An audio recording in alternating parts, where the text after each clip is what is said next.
साबिक दौरे हुकूमत में आटे पर दी गई सब्सिडी से मुतालिक हुकूमत को रिपोर्ट पेश कर दी गई है। आटे पर 200 अरब रुपए की सब्सिडी खजाने पर बोझ करार दे दी गई है। माली साल पर ब्यूरोक्रेसी ने सब्सिडी प्रोग्राम को नुकसानदेह करार दे दिया है। आटे पर 200 अरब रुपए की सब्सिडी दी, लेकिन बजट मुख्तस नहीं किया गया है। रिपोर्ट में ऐसा कहा गया है।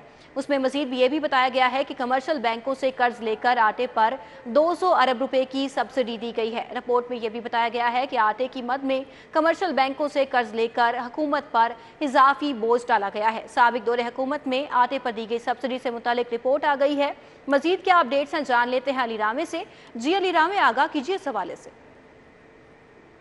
बिल्कुल, पंजाब में नए माली साल के साथ ही अब जो नई हुकूमत आई है तो उसको माली वसाइल और मसाइल के हवाले से बाकायदा एक ब्रीफिंग दी गई। इसमें एक तज़किरा किया गया रिपोर्ट के अंदर कि जो आटे के ऊपर सब्सिडी दी गई है वो एक ख़जाने के ऊपर बोझ उसको करार दिया गया है। अब इसमें क्योंकि 200 अरब रुपए का साबिक दौरे हुकूमत में आटे के ऊपर सब्सिडी का ऐलान किया गया था और उस पर यह सब्सिडी दी भी गई, लेकिन अब जो नई हुकूमत आई है इसके सामने जब वो मामला रखे गए कि आटे के ऊपर किस तरह से सब्सिडी साबिक दौरे हुकूमत में दी गई, तो उसमें इंकशाफ ये हुआ कि कमर्शियल बैंकों से लोन लेकर ये सब्सिडी जो है वो पंजाब हुकूमत ने दी। और इवन के बजट के अंदर जो नए माली साल 2022-23 का बजट भी पेश किया, उस बजट में भी आटे के ऊपर सब्सिडी के हवाले से कोई एलोकेशन नहीं की गई और इतनी बड़ी सब्सिडी जो है वो सिर्फ कमर्शियल बैंकों के थ्रू दी गई। लेकिन इसका इम्पैक्ट क्या आया कि जो पंजाब के अंदर जो ख़जाने के ऊपर बोझ है कर्ज़ का वो मज़ीद बढ़ गया, क्योंकि इससे पहले भी गंदम के ऊपर जो वीट डेड स्टॉक है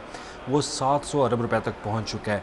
और 700 रुपये अरब होने का मकसद ये कि इसमें पंजाब हुकूमत अपनी क्रेडिट लिमिट जो है वो खोती जा रही है। लेकिन इसमें अहम इशू ये है कि जो सब्सिडी दी गई पंजाब हुकूमत की तरफ से साबिक दौरे हुकूमत में, वो कमर्शियल बैंकों से लोन लेकर आटे के ऊपर सब्सिडी दी गई और इस पर मौजूदा हक तशवीश का इजहार किया है।